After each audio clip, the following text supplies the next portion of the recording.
Ladies and gentlemen, good day and welcome to Tatva Chintan Pharma Chem Ltd. Q4 FY25 earnings conference call hosted by ICICI Securities Limited. As a reminder, all participant lines will be in the listen-only mode and there will be an opportunity for you to ask questions after the presentation concludes. Should you need assistance during the conference call, please signal an operator by pressing star then 0 on your touchtone phone. Please note that this conference is being recorded.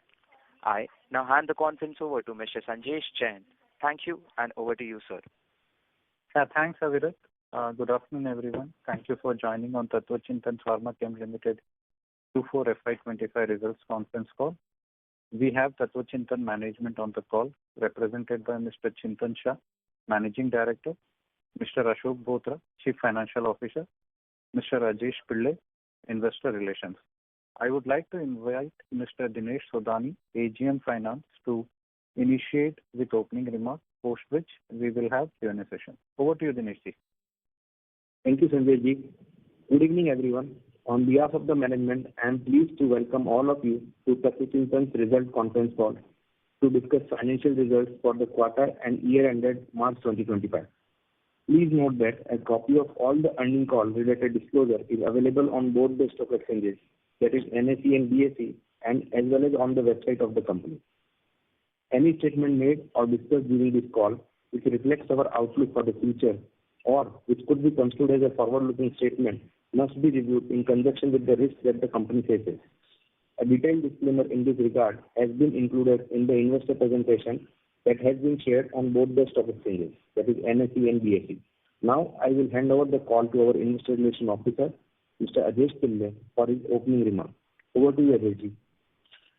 Thank you, Dinesh ji. Good evening, everyone. It is my pleasure to welcome you all to the Quarter 4 of Financial Year 2025 earnings call of Tatva Chintan Pharma Chem Ltd., the details of which have already been shared with the stock exchanges and are available on our corporate website. This evening, I'll walk you through the key financial metrics and segment-wise highlights for the quarter. In Q4 of Financial Year 2025, Tatva Chintan reported revenue from operations of rupees 1,079 million, representing a 10% year-on-year growth and a robust 26% increase quarterly basis. EBITDA for the quarter stood at 90 million, reflecting a 43% decline compared to the same quarter last year and a 27% increase quarter-on-quarter. Now let me briefly share the segment-wise performance. Please transfer catalyst. This segment delivered a revenue of rupees 389 million, marking a strong 32% quarterly growth and an impressive 43% increase year-on-year. Coming to electrolyte salts, the segment generated rupees 9 million in revenue, representing a 65% decline quarter-on-quarter and a 36% decline year-on-year. Pharma and agro intermediates and specialty chemicals, this segment maintained its positive momentum with revenue reaching 327 million, up 10% quarter-on-quarter and 17% year-on-year. Structured directing agents, the SDA segment recorded a revenue of rupees 346 million, showing a 51% quarterly growth, though down 15% compared to the same quarter last year. With that, I would like to invite our Managing Director, Mr. Chintan Shah, to share further insights on the company's strategic direction and broader outlook. Thank you. Over to you, sir. Thank you. Good evening, everyone, and a warm welcome to our earnings call. Let me take you through the key developments and strategic directions we have taken during the past year and would like to walk you through what lies ahead for Tatva Chintan. Today, I want to start on a positive note, informing you all that we strongly feel the worst is behind us and we optimistically look forward to a good future. The last financial year at Tatva Chintan was marked by a mix of challenges and transitions. We navigated a tough macroeconomic environment, particularly in key export markets, where subdued demand, extended inventory destocking cycles, and geopolitical developments impacted performance across segments. Despite these external pressures, we maintained our strategic course, deepening customer relationships, expanding product offerings, and continuing to invest in future-ready capacities. Our commitment to innovation and sustainability remains strong, and we made notable progress in customer onboarding and various product validations. Internally, the focus was very clear: strengthen the operational efficiency, invest in future, and prepare the organization for the next phase of growth. As we step into the new financial year, we remain cautiously optimistic. Destocking trends and fall of prices that impacted volumes are gradually stabilizing. Clear signs of demand upticks are visible, so I firmly believe that we have better times ahead. Encouragingly, we are seeing clear signs of recovery in customer inquiries and gradually becoming confident of uptick in demand in coming quarters. New customer acquisition and product developments also provide a strong foundation for revival in top line. Furthermore, strategic initiatives in capacity expansion and R&D are aimed at positioning us for long-term growth. We anticipate a year of good growth with strong recovery visible in second half. Our long-term structural growth drivers remain intact, and we are committed to creating value for all our stakeholders. At Tatva Chintan, we see the future not just as a recovery, but as an opportunity to emerge stronger, leaner, and more aligned with the evolving needs of our global customers. Let me take you through segment-wise outlook. Phase transfer catalyst. Our PTC business continues to demonstrate steady performance with the growing adoption of PTC across the broader chemical industry. This segment represents a consistently growing and expanding market. Our standing as a preferred supplier of specialized PTCs positions us well to capitalize on these opportunities. We are witnessing a gradual but sustained increase in demand, supported further by positive traction from new customers onboarded in last year. SDA. As shared in our earlier calls, we had begun observing early indicators of a potential recovery in demand, and I am pleased to report that these green shoots have started to materialize gradually. Over the past few months, customer engagement has improved meaningfully, and we are seeing a consistent uptick in demand volumes. Furthermore, we will witness uptake from customers who approved our products during last couple of years. This development, combined with the approaching Euro 7 implementation, provides a strong tailwind for growth. Based on these encouraging trends, we remain optimistic that this segment will continue to be a stable and significant contributor to the company's overall performance in the coming years. Electrolyte salts. The customers using our electrolyte for energy storage device has been gaining momentum, and the volumes have started to pick up from the first quarter of FY26. Besides the electrolyte salts for energy storage devices, our pilot scale sample for the third product required to make an electrolyte solution. To make a solution from the electrolyte, so we need a base material. So the product required to make the electrolyte solution has now been formally approved by the customer. We are now undergoing minor modifications to our existing setup to incorporate commercial supply for this high purity material required for making the electrolyte solutions. We will be sending commercial scale material for final validation of the product in Q2 of FY26. This marks a meaningful step forward in deepening our engagement with this key account and also enabling us to do a step forward from electrolyte salt to electrolyte solutions.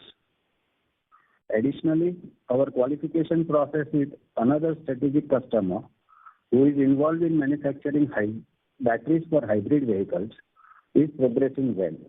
We have not received any adverse feedback in terms of quality from them, which reinforces our confidence in the robustness of our offering and our alignment with their technical expectations. Given these developments, we anticipate that this segment will continue to grow steadily. More importantly, we see it evolving into a long-term value contributor for the company, aligned with global trends towards electrification and sustainable mobility.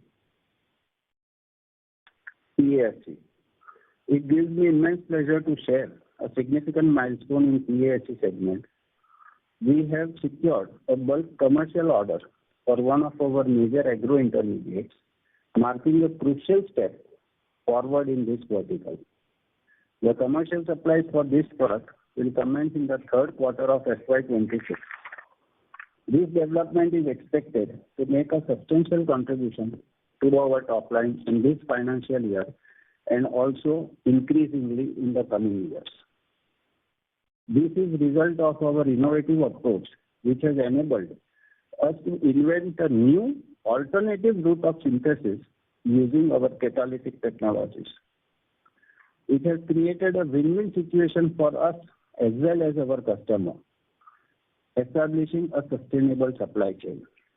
Foreseeing the high market potential of this product, we are accelerating the construction work of our new facility, which will undertake its production.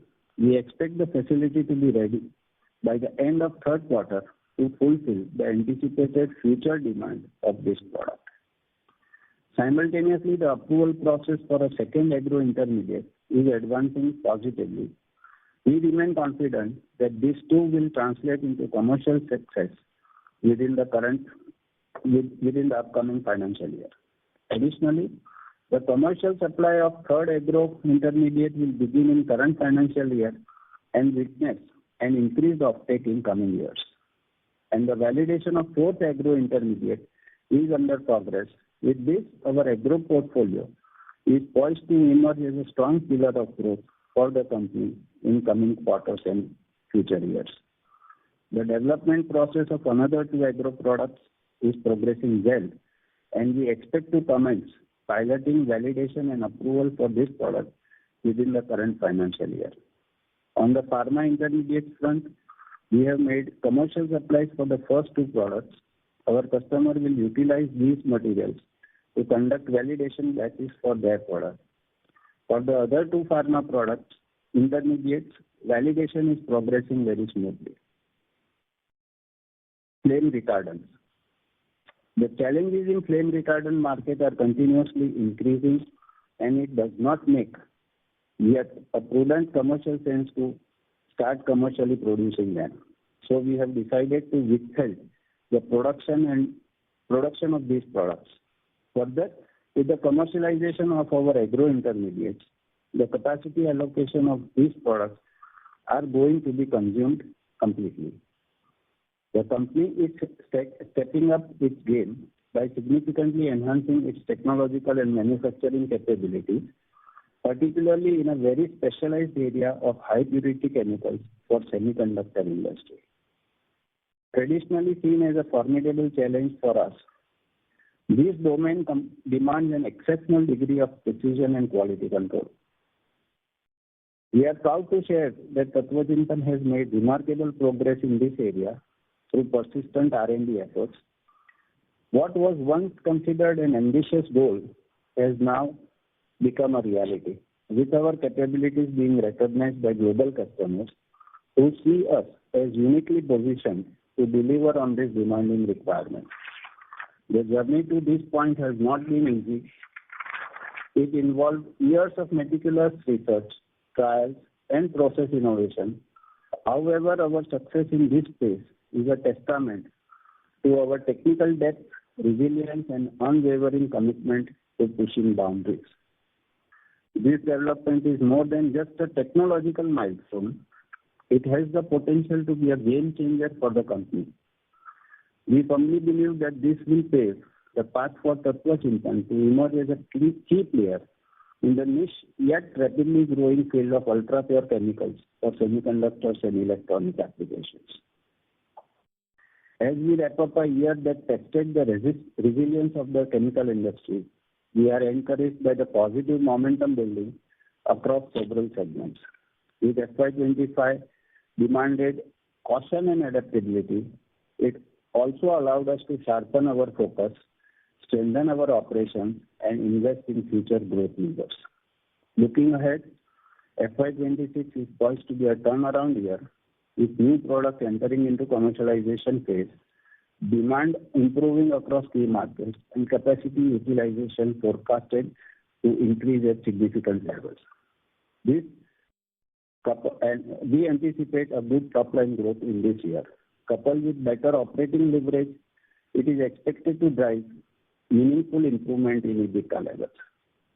Our foray into ultra-high purity chemistry for the semiconductor industry signals a bold and strategic shift, one that positions Tatva Chintan as a differentiated player both in India and globally. Backed by strong R&D, expanding customer interest, and a diversified product pipeline, we are confident in delivering sustainable value to all our stakeholders in the years ahead. Thank you for your continued trust and support. With this, I hand over the proceedings to our CFO, Mr. Ashok Bhotraji. Thank you, sir, and good evening to everyone present on our call today. The financial highlights for the current quarter Q4 FY25 versus Q4 FY24 are as below. Revenue from operation of 1079 million versus 983 million in Q4 FY24. EBITDA of 90 million versus 156 million in Q4 FY24. EBITDA margin at 8.3% versus 15.9% in Q4 FY24. PAT of 10 million versus 96 million in Q4 FY24. PAT margins at 1% against 9.8% in the same previous quarter. During Q4 FY25, exports stood at 662 million, constitute around 61% of the revenue. The financial highlights for FY25 versus FY24 are as below. Revenue from operation of 3,827 million versus 3,935 million in FY24. EBITDA of 342 million versus 682 million in FY24.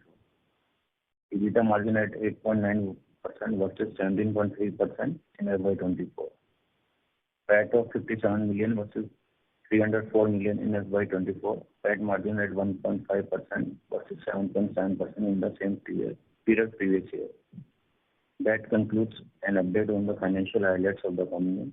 I shall now request the moderator to open the floor for question and answer session. Thank you. Thank you very much. We will now begin the question and answer session. Anyone who wishes to ask a question may press star and one on their touch-tone telephone. If you wish to remove yourself from the question queue, you may press star and two. Participants are requested to use handsets while asking a question. Ladies and gentlemen, we will wait for a moment while the question queue assembles. The first question is from the line of Sudarshan Padmanabhan from ASK NDPMS. Please go ahead. Thank you for taking my question. Sir, my question is to understand a little bit more about your fixed cost and operating leverage. If I look at your numbers specifically on a Q-on-Q basis, there is an improvement by and large on all the key segments, sub-segments. Almost 85 crores, 86 crores going to 105 crores. But when I'm looking at the absolute margins, the margins remain flat. So partly I understand that there is gross, profit which has come down probably because of the mix. But also the other costs have kind of moved from 24 crores to 27.5 crores on a quarter basis.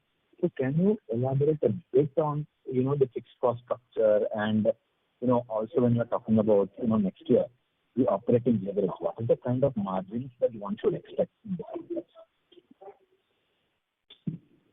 Sudarshan, good evening. This was one particular unique quarter where we actually commercially produced all the 4 agro intermediates, the new agro intermediates in really ton lots.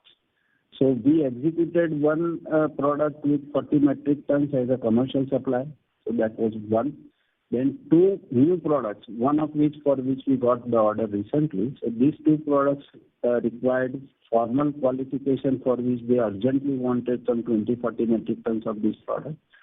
And the third product which is entering into commercial validation, so that was also produced during this quarter. So this was one And the two products which they required for final formal qualification, this was not anticipated earlier from the customer. So everything came like an urgent demand to be done. Secondly, there was always a business sense in deciding whether we want to postpone this commercial validation or we want to do it fast so that the product can be actually commercialized early. So we opted that let us go with early validation of these batches so that the commercial business can eventually start within the coming financial year. And we proved right on that, in fact. So post that qualification, we now got the final formal order to execute on a commercial scale. So, but by saying this, what has happened is all these four products produced simultaneously, not meticulously planned, well planned in advance, has led to a lot of operational inefficiencies. Number one, a large cost in terms of whether we have the time to recover and reuse the solvents, which we didn't. So we wanted to maintain the timeline. We had to let go of those solvents without reusing, and every batch we had to add fresh solvents. Number two, distilling all the four products at a time, the efficiencies were impacted because these are all teething problems, if you can understand, when all simultaneously such large molecules are getting into commercialization. So we faced a lot of such technical inefficiencies, some technical issues, some infrastructural issues related to significantly not having utilities at the right place at the right time of the right quality. So this takes its time to get rectified and corrected. So I would say the quarter in which we made these all four new products in larger volumes, which actually is contributing to our growth in terms of revenue as well, was not produced the way it is designed to be. So there were certain inefficiencies which factored into this, which led to higher cost in terms of material consumption and at times certain lower efficiencies in terms of conversion. So once these problems are identified, each of these is being taken care of one after another, and the necessary rectifications, if required, changes of pumps, motors, some inefficiencies in terms of putting brine of the right temperature at the right place. So all those infrastructural issues are currently being taken care of so that we can get rid of all these teething issues one after another. I would say it would take us at least 3 to 6 months to really master the production of these items. We are talking of very large volume products and lengthy chemistries involving multiple chemistries, multiple technologies. So of course, I should give my team a bit of time, keep some patience to let them master this art and then start delivering the processes as they are designed. So I would say I'm not concerned with a couple of crores here or there in terms of raw material consumption for this product, but it's a part of the learning and commercialization of the product process.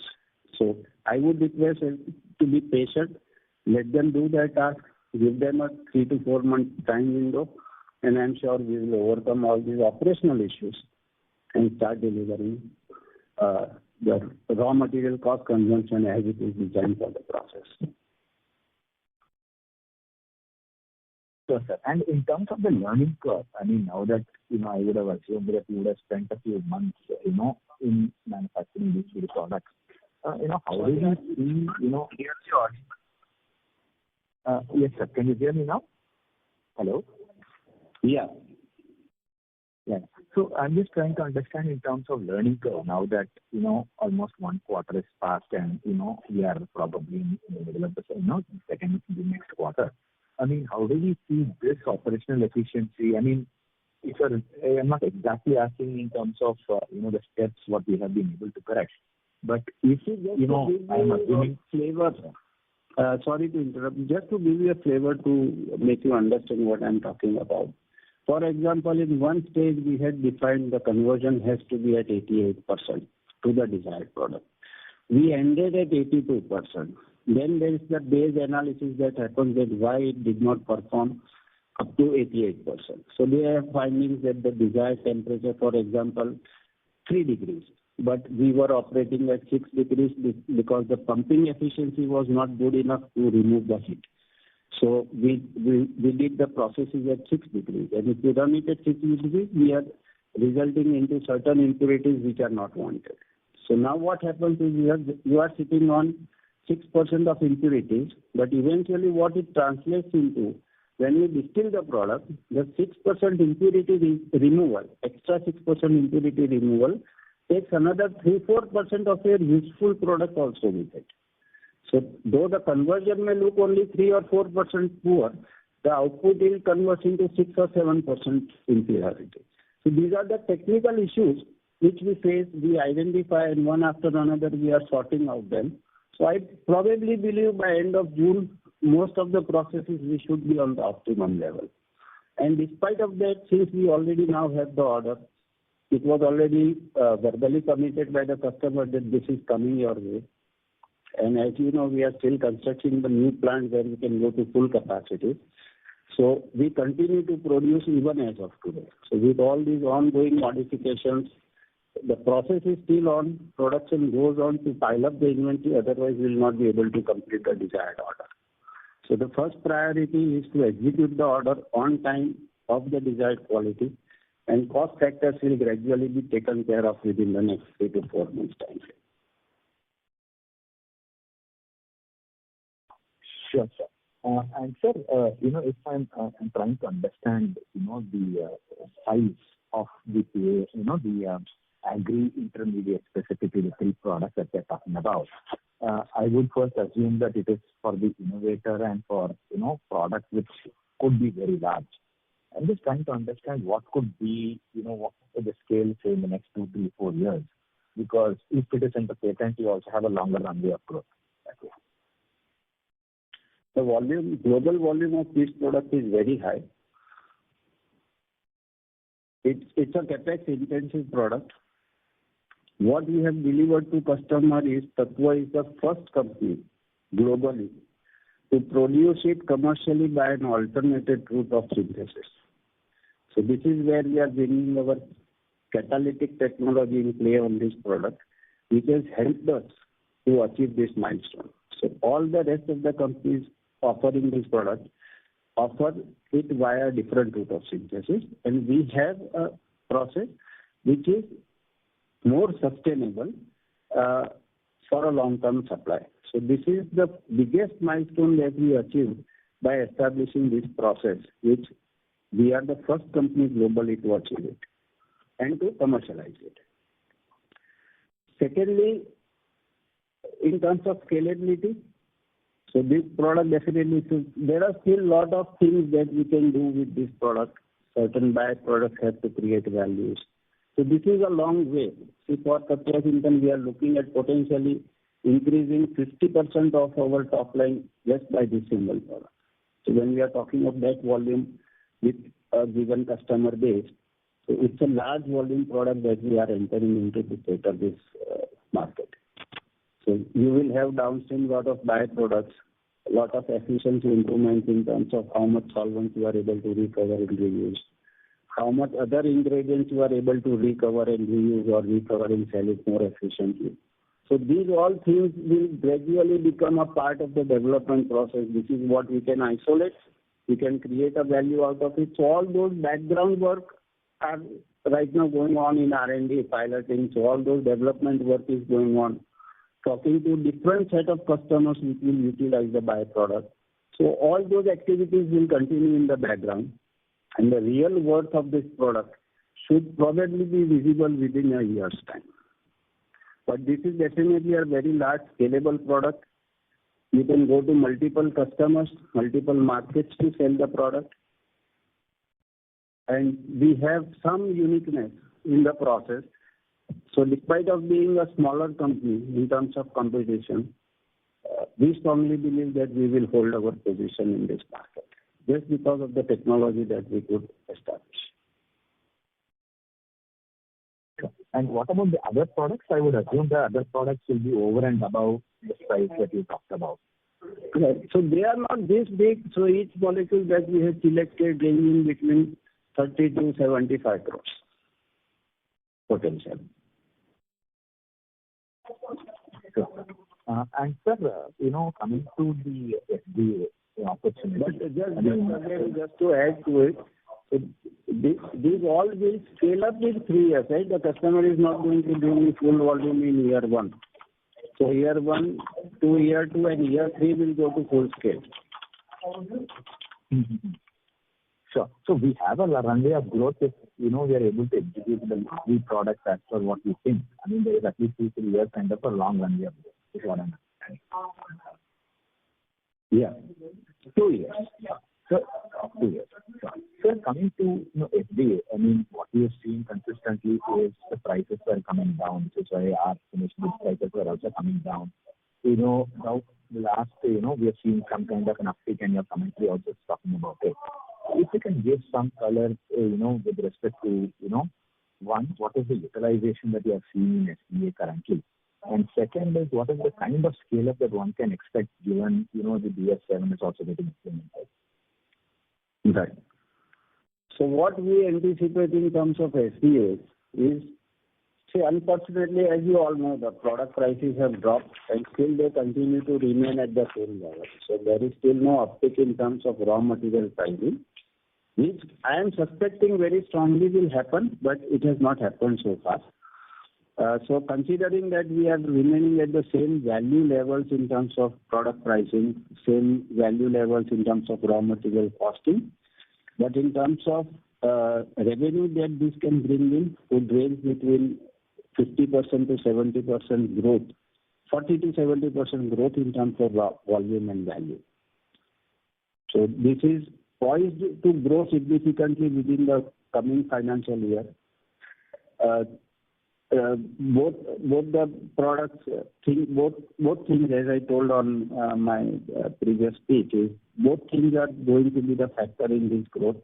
One is commercialization of the new customers, taking up commercial supplies from this financial year, and also the impact of increasing demand of the BS17, Euro 17. So both these factors, and I see a good pathway in terms of the basic shift that has again gradually happened for the customer vehicle also, the passenger vehicles, is again a shift from purely electric to a hybrid system. So the IC engine seems to stay even in the passenger vehicles. So this will continue to maintain the momentum, and of course the heavy duty vehicles continue to remain strong. So again, a strong recovery is not on the horizon, very strong what we saw in 21 or 22. The reason is because China is still not coming up in the radar in terms of increasing demand. So that is one key issue which the industry, automotive industry, continues to face in terms of heavy duty vehicle demands. But the European and American sectors have shown significant improvement. Sure. So one final question before I join the quickly. Mr. Subhashan, maybe request that you return to the question queue for follow-up question, as there are several participants waiting for the turn. Sure. Yeah, thank you. The next question is from the line of Vipin Goyal from Mirabilis Invest. Please go ahead. Yeah, hi, sir. Thank you for the opportunity. I had a question regarding the FDA demand revival, specifically from China. I think you mentioned some comment also. So the question is that, so are you aware that there is a structural shift that is happening in the Chinese heavy-duty truck market? Because in 2024, some 50% of the new heavy-duty truck sales were LNG, which was practically almost zero 3.5 years back. And this has been largely driven by cheap piped gas which is coming from Russia. So which has basically led to implications on new diesel truck sales and hence probably low SCA demand from that market. So are we aware of this? Yes. So basically what had happened is because of the cheap fuel gas available from the Russia being provided to China, so a lot of the heavy duty trucks market moved on to the gas segment. So this was the key impact which resulted into reduced demand for SDAs or the IC engines in the Chinese market. What has fortunately happened over the last few months is the gas prices have increased, gradually started to increase, and simultaneously the crude prices have started to drop. So when I'm talking to my customers as of today, so everyone is very closely monitoring the situation, and it seems like a influx point where again the demand will start switching from the gas engines to the IC engines. So this I am not considering as a part in terms of what I want to forecast, but we are definitely very optimistic that this switch will happen sometime very soon. And the whole industry as such per se is expecting that switch to happen. So you're saying the switch that happened just 2 years back and from 0% LNG truck sales to 50% now, yes. it will again. Sorry, I was not in this field since lot many years, but when I talk to my customers, I understand that over the span of last 25 years, such incidences have happened 3 times. This is the third incident where suddenly the markets moved to gas when the gas products became cheap, and again switched back to fuel when the gas prices started to rise. So this is not the one-time incident. This is the third time that the industry has seen this phenomenon. I am observing this for the first time. Got it. And if I were to, Roger, quantify the impact of this on our SBA portfolio, so I suppose we had a large Chinese customer which has not come back to those original volumes. Right. So let's say if it were to come back and this cycle was to reverse, which might take at least 3-4 more years, if this were to come back? Out at the peak time when we were selling into the China market, of the total SBAs, don't get me precisely on this number, I am just giving a ballpark number. Our exports into China for SBA was close to about 40% of the overall SBAs we were selling. So it has a significant impact. So if the things start turning back, it will significantly impact the volumes, very significantly. Sir, also one observation, given this is such a significant structural change, maybe cyclical if you want to call it, but could this insight have been proactively communicated to analysts and investors in the past quarterly calls? Because this is what kind of what difficult for investors.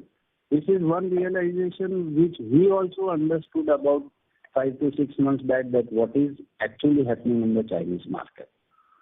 And we kept on studying these numbers of what is selling, but my end customer always felt that this is not the reason related to the drop in demand.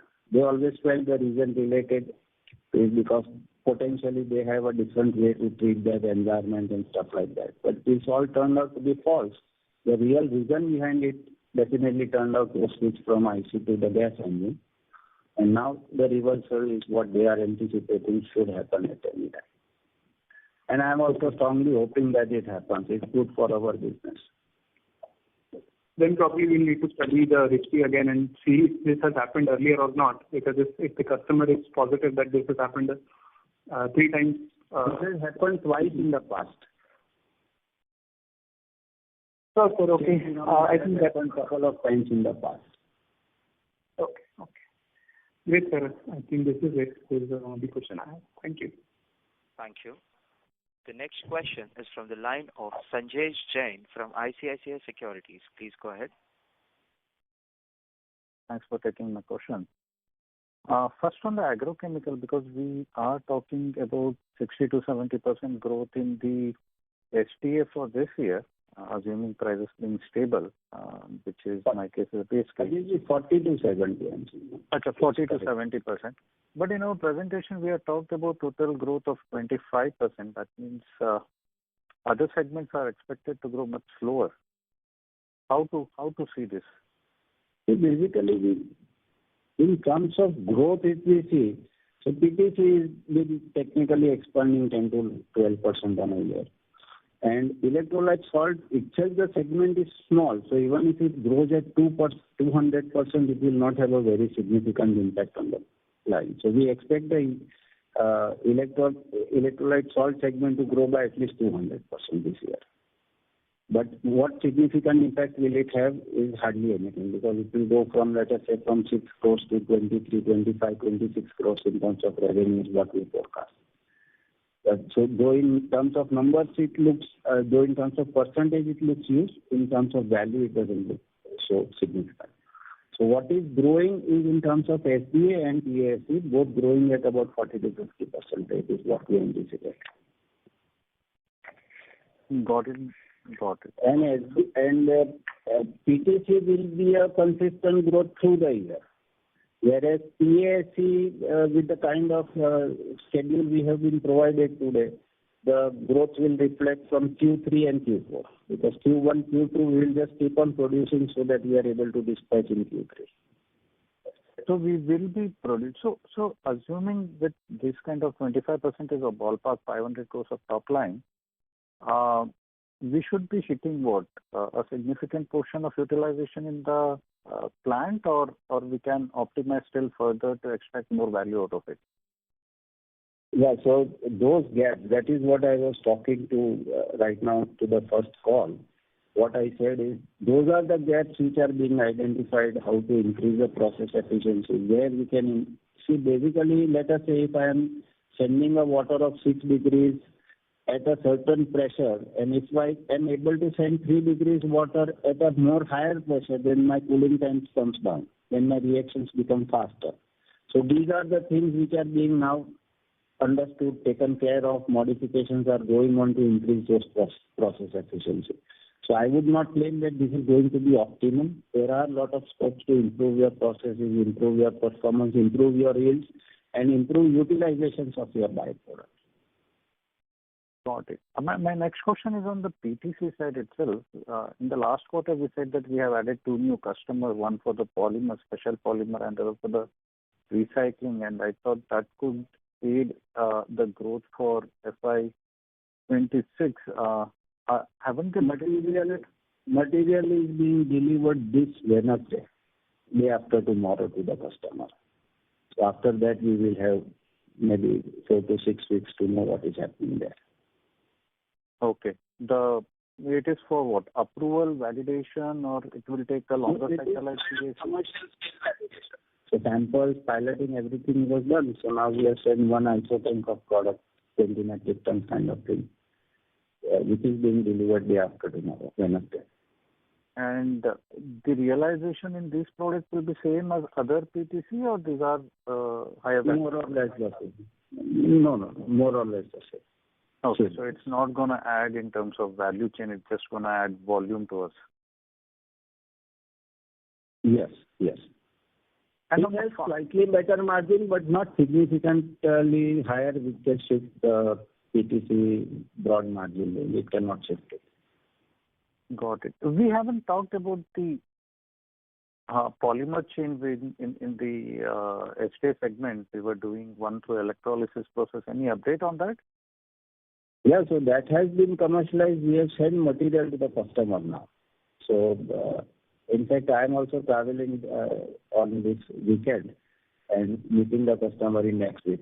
So we will have some basic feedback probably by end of May, what is happening there. Okay.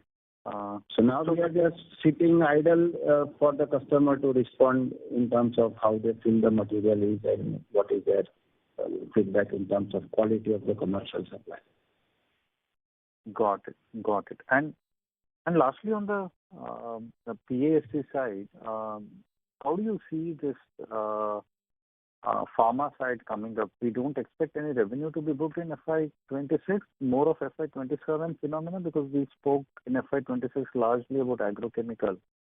So and any update on the photochlorination part of it? So that photochlorination product is what we are expecting commercialization in this year. So that is under final validation, which we expect should be with us by latest by June. And then we expect commercialization within the current financial year itself. In terms of pharma, we have executed commercial scale supplies. So a few metric tons of 2 products have already been supplied. So our validation part is done, and now the next customer to me is now doing commercial validation for his batch, and then it goes to the final customer. So my part is done. The validation from my angle has gone. Everything is well. The samples have been approved well. We have supplied few metric tons of each of these products to the customer, and now they are running their validation trials with them.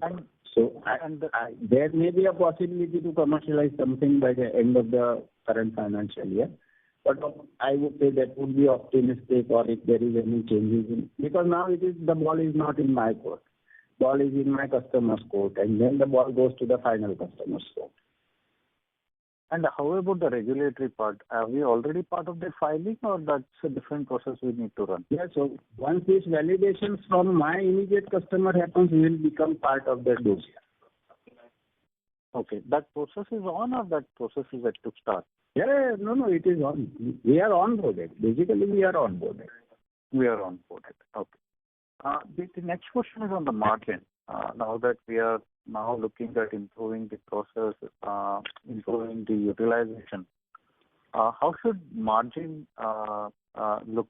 We should look at margins from here on, because we have already taken a lot of cost on the P&L. How should the EBITDA margin transition should happen from here?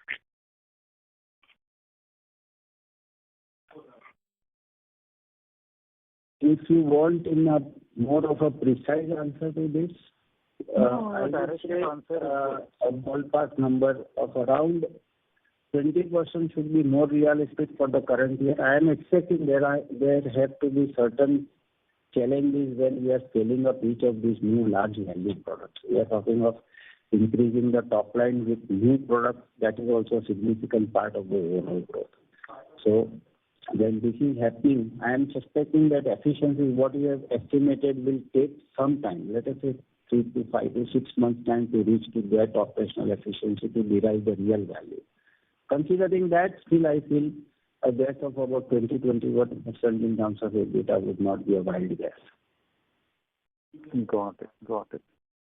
My last question is on how the things are evolving from the US perspective, because we have some exposure to US, the tariff and everything.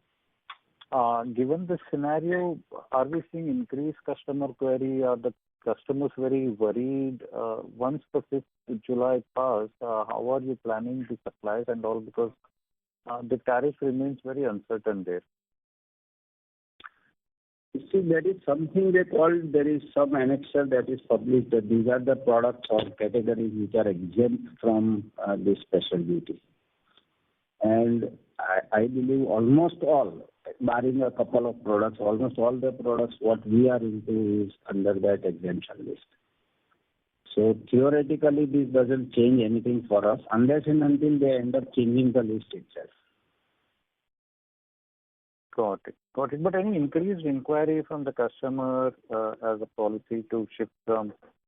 No, because Sanjay, what the exempt list is not only for India, it is globally. So even China is exempted from that list. Any country in the world is exempted from that list. So we are really not seeing any benefit or negative impact on that. So we don't see negative, positive, either of the situation arising.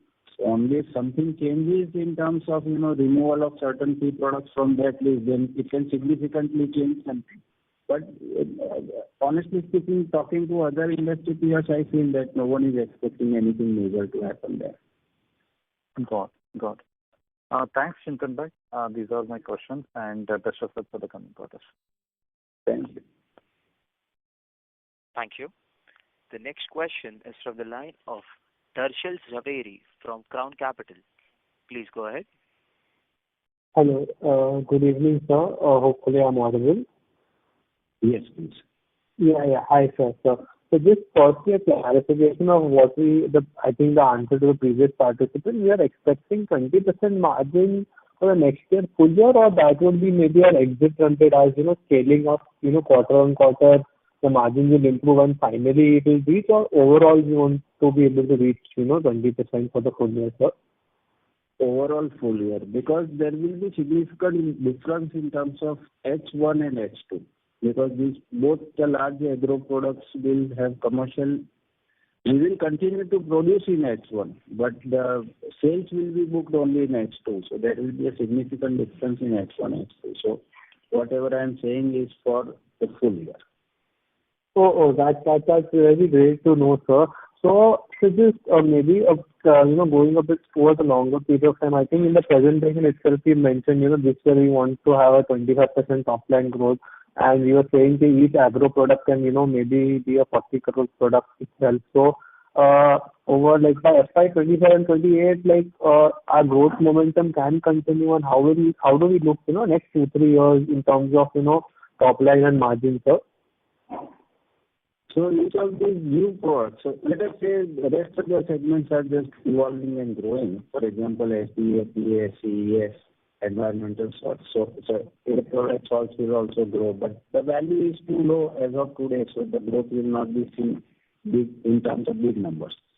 But PAC segment is what, for example, this product we anticipate to make, let us say, 200, 300 tons 1 year, 500 tons second year, and we are setting a plan to be able to reach 1,000 metric tons. So that is the way these things will progress, and this all has one reason, what is that we deliver right thing at the right time and at the right price. So, but we are confident on that. That is why we are expanding the capacities and setting up a plant which can cater to a demand 1 year down the line. So we are anticipating the growth in this product as the customer confidence increases. We will have better indicators. So the new plant, what is the capex you are doing, sir? Currently going on, yeah. No, the amount of capex you are doing, and we think will be operational by end of FY26, right? What is the amount of, the depreciation will hit next year, right? So how much is the capex you are doing? We expect this, so this will be about 105, anywhere between 105 and 110 CR. And we expect, and we are striving very hard to get it operational before January of 2026. So it should be available for production by January is what we are targeting. Oh, okay. That's great to know, sir. And so just again, sorry to harp on the margin, because I think our best margins were around, in the last 17% last year, and then before that we were able to do 20%. So now going forward, our business model, we can expect 20% as a base for margins, right, sir? I didn't get your last line. Please repeat. So I'm just asking, we can expect now 20% to be the base for our margins going forward, because we are, and all the new products and new capacity are clicking in. So at least going forward, we'll be able to do 20% EBITDA, or now, what you call, that will be the bare minimum that we can do in terms. Fair assumption to do. Yes. Yeah. Okay. Fair enough, sir. That's it from my side. Thank you, sir. Thank you. Thank you. The next question is from the line of Jay Vagasia, an individual investor. Please go ahead. Yeah. Hello, Chintan. Am I audible? Yeah. Very loud and clear. Hi, Jay. Yeah. Hi. So, Chintan, my first question is, in Q1 of this year, despite the sharp fall in raw material prices for SDA, we had guided for 20% growth for the full year. But we are very much off the mark. So, what is the reason? Where did we get it wrong? It is purely the volumes that dropped, the prices that dropped, realizations practically came down. If I recollect correctly, we benchmark last 1 year, then phase transfer catalyst dropped in terms of value by 23%. SDAs dropped anywhere between 27 to 35%. So those were the kind of drops which happened. So your absorption of cost becomes a challenge. And that is where we went wrong. And also we were expecting somewhere in the range of 410 or 415 CR in revenue is what we had forecasted, and we ended up at 385, 390. And despite of that, I would say the volumes have remained healthy. The impact what is brought in is just because of the price realizations of these key products. Okay. Potentially with the increasing raw material price, which is slightly evident, but it is going up again falling back, but the prices are trying to increase now, at least that is what is visible. So if this happens, then this change is getting much faster. Okay. And Chintan, my next is for the entire PASC segment, can you give the guidance for the current year? Because in the last call you had said all the agro intermediates are, they are going into commercial supply from April. And the photochlorination product has also started commercial supply from April, I think. And polymer also you are saying. So can you give guidance on PASC segment growth for this year? So we will cross at least 40% in terms of growth. That is what we clearly foresee. Okay, so at least 40% in PASC and 40% in SDA, right? Yeah. Okay, and in the semiconductor space that we are working on, so our existing, the current suppliers for that substances would be Sakem only, right? Because these are the SDAs are only going into this application, if I am right, correct? There's not SDA, it's a different set of products, but yes, that is where we are competing with the US major company. Yeah. Okay, and have we reached the PPB levels? I was late to join the call, so I couldn't get it. Part per billion PPB purity levels that you discussed last time. Have we reached those levels, or there is still some time? Yeah. So we are sending our samples. So what? See, basically, we have achieved the desired quality. Absolutely everything below 10 ppb levels has been achieved inside the reactor. Now we are waiting for the right packaging material. So we got few suppliers product, one from Malaysia, a couple of them from India. But these germs are not getting qualified in terms of accepting this high purity material. So the germs are giving a lot of contaminations to the product. So we are holding the batch in the reactor, now waiting for a couple of packaging materials coming in from Germany and Japan. And let's see. So we are just waiting to unload the batch to send the first lot to the customer. So from our end, in a closed condition, it is approved. So that was a big milestone that we achieved during this quarter. Big milestone. Okay. Thank you, Chintan. I'll join back with you. Thank you. Thank you. The next question is from the line of Chetan Thakkar from M3 Investments. Please go ahead. Good evening, sir. Good evening. Sir, the question is more on the asset utilization. For the last 2-3 years, we've seen high degree of capex, and the capex still continues. So just wanted to get a sense on, with the current cross block that you have and another 100 crore that you are spending, what kind of revenue should we potentially see, and why has utilization? I understand products are not scaled up as anticipated, yet we continue to do capex. So how do you see this capex getting utilized over the course of the next 3 to 4 years? So there are two parts of our plant. One is the conventional plant where you see reactors and stuff like that. And another part of our capex is involving the assembly lines. So, and this particular part of the assembly lines part is only associated, purely only associated with the SCA part. Right? And the rest of the chemistries are done in the rest of the parts. The rest of the plant, today we see at an occupancy level of about 83-84%. So out of the total improvement and... Sure, go ahead. Yeah, and the SDA part of the plant, so the plant where we expanded and then we saw this sudden drop in terms of volume and the challenging practices in the SDA part. So that plant has been running at about 29-32%, which since last 1 month we are seeing it operating at about 60% level, 58-61% occupancy levels. So there has been a significant shift in terms of productivity in that plant as well. We expect it to continue to operate at about 60% levels during the year. Whereas the conventional plant, we expect to give an overall occupancy in the range of 80%. So out of our gross block in absolute terms, what is the amount that you can associate with the SDA plant itself? With the which plant? It's the SDA assembly, because what I wanted to understand is, so the balance, how much, so you said the balance is working at 83% optimum utilization. So just to get a breakup of the gross block in terms of what is clearly purely associated with SDA, so that we can track separately the ROC for the capexes that have happened. Because currently that is depressing the return ratios largely. It is very, you have asked a very difficult question to put a number to it. Because of, see, 30% drop in value, where do I factor it? So, and if there is a jump, then where do you factor it? It is difficult, but let us say, let me just give a thought. Give me a second. So, let us say if you put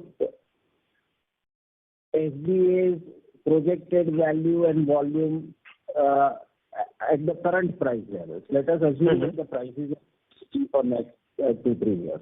Just an assumption, wild assumption. Then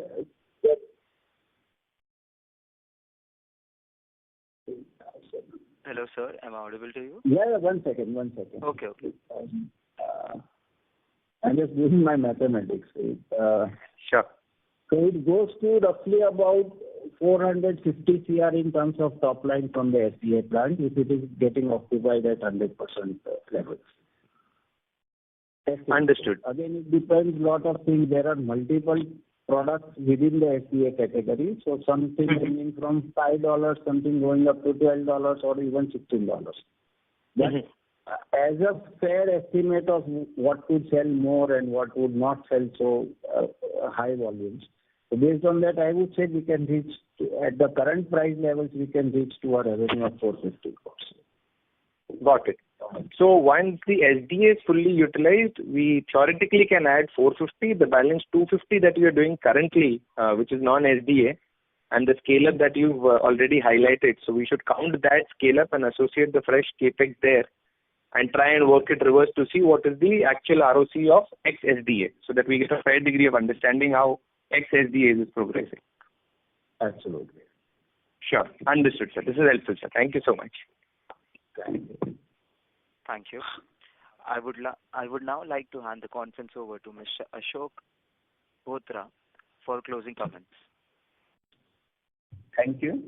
On behalf of the management of Tatva Chintan, we thank you for joining us on our earnings call today. We hope we have been able to address majority of your queries. You may reach out to Mr. Rajesh Pillai or our investor relation partner, E&Y, for any further queries that you may have, and they would connect with you offline. Thank you, Sanjay ji, for hosting our call. Thank you, everyone. Thank you. On behalf of ICICI Securities Limited, that concludes this conference. Thank you for joining us, and you may now disconnect your lines.